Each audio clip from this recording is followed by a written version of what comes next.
Good morning students. आज हमने seventh practical करना है, दैट इज़ आइलर्स मेथड। ये आपको पता ही, आप न्यूमेरिकल की अपनी थ्योरी में पढ़ चुके हैं। आइलर हम क्यों यूज़ करते हैं? डिफरेंशियल इक्वेशन को सॉल्व करने के लिए जो आइलर मेथड होता है वो यूज़ होता है। इसमें क्या चाहिए? फंक्शन चाहिए होता है जिसका हमें क्या करना है? डिफरेंशिएशन करना है। और आइलर मेथड का फॉर्मूला क्या है आप लोगों को अच्छे से पता ही होगा कि क्या फॉर्मूला है। जैसे y1 अगर हमें निकालना है, x1 हमें पता है, तो y0 plus x1 minus x0 into F X naught Y naught, यानी फंक्शन की वैल्यू x0 y0 पे, that is y1 is equal to y0 plus x1 minus x0। What is this? This is h, यानी interval of difference, तो h into F X naught Y naught. ठीक है। y2, अब y1 निकल गया, अब हमें x2 तो हमारे पास ऑलरेडी है, लेकिन y2 निकालना पड़ेगा। y2 क्या हो जाएगा? y1 plus h into F X one y1। In general अगर हम ये तो हमने अब जनरली निकालेंगे, वाई एम प्लस वन, यहाँ पर एक वैल्यू ज़्यादा चल रही है, तो Y M plus one is equal to Y M plus H into F X M Y M. ठीक है स्टूडेंट्स, अब इसी का हमें क्या करना है? प्रोग्राम करना है। आइए आप अपनी प्रैक्टिकल बुक के 7th प्रोग्राम पे, write a program to execute Euler's method, how to obtain the value of function F X at given by Euler's method. इसमें हम जो है किस तरीके की डिफ्रेंशिएशन फंक्शन को यूज़ कर रहे हैं? x plus Y. ठीक है। Initial value x naught zero है और y नॉट भी क्या है? ज़ीरो है, और हमें वैल्यू किस पे निकालनी है? 1 पे। ठीक है, चलिए स्टार्ट करते हैं। Hashtag include stdio.h, hashtag include conio.h। stdio.h means standard input output, ये हमारी हेडर फाइल्स होती हैं और ये प्री प्रोसेसर डायरेक्टिव होते हैं हैशटैग। तो इनका यूज़ क्यों करते हैं? conio.h हमारी क्लियर स्क्रीन के लिए, stdio.h हमारे इनपुट और आउटपुट, यानी प्रिंट एफ और जो स्कैन एफ की हमारी जो कमांड्स होती हैं उनको ये ऑपरेट करता है, और ये क्लियर स्क्रीन के लिए। ठीक है। अब float F, float X comma float Y, यहाँ पर अब हमने फंक्शन को क्या किया है? डिफाइन किया है। Return X plus Y, return मतलब कि किस तरीके का फंक्शन हम ले रहे हैं? एक्स प्लस वाई तरीके का फंक्शन ले रहे हैं, टाइप का। ठीक है। अब आते हैं मेन फंक्शन पे, that is void main float X H X naught X one Y naught Y one. यहाँ पे हमने इन वेरिएबल्स को फ्लोट लिया है ताकि हम डेसिमल वैल्यू भी ले सके। हमें x ज़रूरत होगी, h interval of difference x naught X one Y naught Y one, ये सारी वेरिएबल्स की हमें नीड पड़ेगी, इसलिए हमने इनको डिफाइन कर लिया। अब इनको क्या कराना पड़ेगा? प्रिंट भी कराना पड़ेगा, यानी इनकी values, enter the values of x h X naught Y naught. हमें सिर्फ इन्हीं की वैल्यू प्रिंट करानी पड़ेगी क्योंकि x1 y1 तो हम ऑलरेडी निकालेंगे। ठीक है। स्कैन एफ क्या है? इन सब की वैल्यूज़ को क्या करा दिया? प्रिंट, मतलब वैल्यू देंगे हम, इनको इनपुट करेंगे। ठीक है। नेक्स्ट है x1 is equal to X naught, यानी जो भी x1 की x नॉट की वैल्यू है इनिशियली यहाँ पर क्या है? ज़ीरो, तो x1 की भी वैल्यू कितनी हो जाएगी? ज़ीरो। और y1 की वैल्यू, y नॉट की वैल्यू यहाँ कितनी है? ज़ीरो, तो y1 की भी कितनी हमने डिफाइन कर ली यहाँ पे? y not that is zero. ठीक है। अब लूप चलाते हैं, while x1 less then x। अगर हमारा x1 लेस है x से, इससे पहले स्टूडेंट आप ना, मैं आपको एक न्यूमेरिकल एग्जांपल, आपकी बुक का पेज नंबर 9.3 पे फर्स्ट एग्जांपल है, देखिए क्या किया हुआ है। फंक्शन दिया हुआ है यहाँ पे। ठीक है। हमें x नॉट दिया हुआ है 0, y नॉट दिया हुआ है 1, और हमें निकालनी है x की वैल्यू 0.1 पे। तो 0 से 0.1 को हमने इसको सब इंटरवल्स में डिवाइड कर दिया। अब सब इंटरवल्स में डिवाइड किया है, वो हमारी मर्जी है, हम इंटरवल ऑफ डिफरेंस कितना लेना चाह रहे हैं। सपोज मैंने यहाँ पे h की वैल्यू 0.02 ले ली, आप 0.01 0.03, वो आपकी मर्जी है, पर इक्वल इंटरवल ऑफ डिफरेंस होना चाहिए। जैसे h मैंने ले लिया 0.02, अब मैं इसको 5 पार्ट्स में डिवाइड हो जाएगा ये सब इंटरवल्स में। 0 x नॉट, x1 कितना बन जाएगा? 0.02, x2 कितना बन जाएगा? 0.04, x3 0.06, x4 0.08, फिर जो लास्ट इंटरवल बनेगा 0.1 तक। ठीक है। इनिशियली y नॉट कितना है? 1 है, x नॉट 0 है। अब हमारे पास x नॉट भी है, y नॉट भी है। x1 कैसे निकाला है? x नॉट में h को ऐड करके। x1 कैसे निकला है? x naught plus h। ठीक है।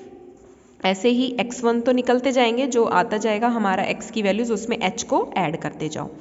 अब हमें निकालना क्या है? Approximate value of y at x1 is equal to 0.2, यानी y1 निकालना है, क्योंकि अब हमारे पास y1 नहीं है। y1 क्या बनेगा? y naught plus h into F X naught Y naught. ये मैंने अभी आपको फॉर्मूला दिखाया, आइलर मेथड का ये फॉर्मूला है। y नॉट की वैल्यू कितनी है? 1, प्लस h की value 0.02। F X naught Y naught का मतलब है कि फंक्शन में x को रिप्लेस करो x नॉट से, y को रिप्लेस करो y नॉट से, और उनकी वैल्यूज़ आपको पता ही है, वो सारी वैल्यूज़ डाल के सॉल्व करो तो ये आ जाएगा y1। ठीक है, अब हमारे पास x1 भी आ गया, y1 भी आ गया, x नॉट भी है, y नॉट भी है, x2 भी है। x2 कैसे आया? x1 में h को ऐड करने से, लेकिन अब y2 नहीं है। सिमिलरली हमें y2 निकालना पड़ेगा। क्या फॉर्मूला बनेगा? y1 plus h into F X one y1। Same procedure से आप y2 निकाल लेना, same y3, similarly y4। End में देखो approximate value of y at x5 is equal to 0.1, यानी y5 is equal to y4 plus h into F X four y4। यहाँ पे हम पुट कर देंगे y4 की value plus h into function. तो यहाँ से आपकी एंड में हमें वैल्यू किसकी चाहिए थी? 0.1 पे चाहिए थी कि मेरे फंक्शन y की वैल्यू क्या आएगी। तो क्या आई हमारी एंड में value? 1.0928। This is our answer, यानी hence at x is equal to 0.1 required approximate value of y is 1.0928। अब देखिए स्टूडेंट्स प्रोग्राम में while x1 less than x, देखिए x नॉट हमारा यहाँ प्रोग्राम में 0 है, y नॉट भी 0 है, तो x1 y1 को हमने x नॉट और y नॉट के इक्वल लिखा तो 0 0 आ गया। हमें 0.1 पे वैल्यू निकालनी है। अब हमारी मर्जी है कि हम इसको कितने इंटरवल ऑफ डिफरेंस में हम पार्ट्स में डिवाइड करते हैं। अब मैं कर लेती हूँ इसको फॉर एग्जांपल, आपकी बुक में जैसे h इज इक्वल टू 0.1, यानी इंटरवल ऑफ डिफरेंस कितना होना चाहिए? 0.1। ठीक है, फर्स्ट कंडीशन है वाइल में x1 लेस देन x, यानी x1 कितना है अब मेरे पास यहाँ पे 0, और x की वैल्यू कितने पे निकालनी है हमें? 0.1। ऑब्वियसली 0 लेस होगा 0.1 से, तब ये लूप हमारी आगे एग्जीक्यूट होगी। अगर ये कंडीशन यहाँ पे फेल हो जाती तो ये लूप यहाँ पे एग्जीक्यूट नहीं होती, हम इस लूप से बाहर आ जाते। ठीक है, अब लूप एग्जीक्यूट होगी तो y1 is equal to y1 plus h into F X one y1, यानी कि अब x नॉट है, y नॉट है, x1 है, y1 है, तो y2 निकालना पड़ेगा। और y2 निकालने से पहले x2 क्या हो जाएगा? x2 is x1 plus h, और y2 निकालने के लिए y1 plus h into F X one y1। जैसे अभी मैंने आपको न्यूमेरिकल एग्जाम्पल में बताया वैसे ही करना है स्टूडेंट्स।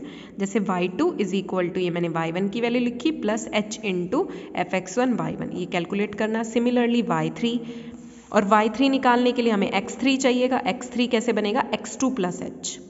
ठीक है, ऐसे आप निकालते जाना, ये कंडीशन जब तक चलेगी। और यहाँ स्टूडेंट्स इक्वल टू मिसिंग है, आप इक्वल टू लगा लेना x1 less than equal to x के लिए।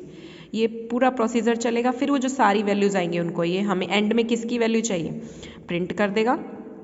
x इज इक्वल टू 0.1 तक के लिए जो वैल्यू चाहिए एंड में प्रिंट कर देगा, बस गेट ch आउटपुट आ जाएगा हमारा। देखिए आउटपुट, फॉर एग्जाम्पल मैंने x की वैल्यू ली 1, h लिया 0.1, x नॉट 0 है और y नॉट भी कितना है? 1 है। अब मैंने इसको इंटरवल ऑफ डिफरेंस हमें कितना दिया हुआ है? 0.1।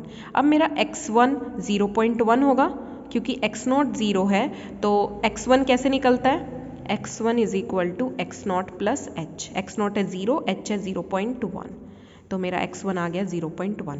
अब मेरे x1 पे मैं फॉर्मूला लगाऊंगी, y1 आ जाएगा। सिमिलरली x2 कितना बनेगा? x1 प्लस h, x1 की वैल्यू कितनी है? 0.1 प्लस h कितना है? 0.1, तो ये आ जाएगा 0.2। तो x की वैल्यू 0.2, फॉर्मूला लगाना, y2 आ जाएगा। ऐसे करते करते हमें कहाँ तक पहुँचना है? x की वैल्यू हमें x की वैल्यू कितने पे चाहिए? 1 पे, तो हमें इसको 1 तक लेकर जाना है, और फिर हमें एंड में जो वैल्यू चाहिए ये हमारा आंसर आ जाएगा। ठीक है स्टूडेंट्स, ऐसे हम डिफ्रेंशिएशन कर रहे हैं यहाँ पे किस तरीके के फंक्शन की? x प्लस वाई टाइप के फंक्शन की। आई होप आपको आज का ये प्रोग्राम समझ आ गया होगा।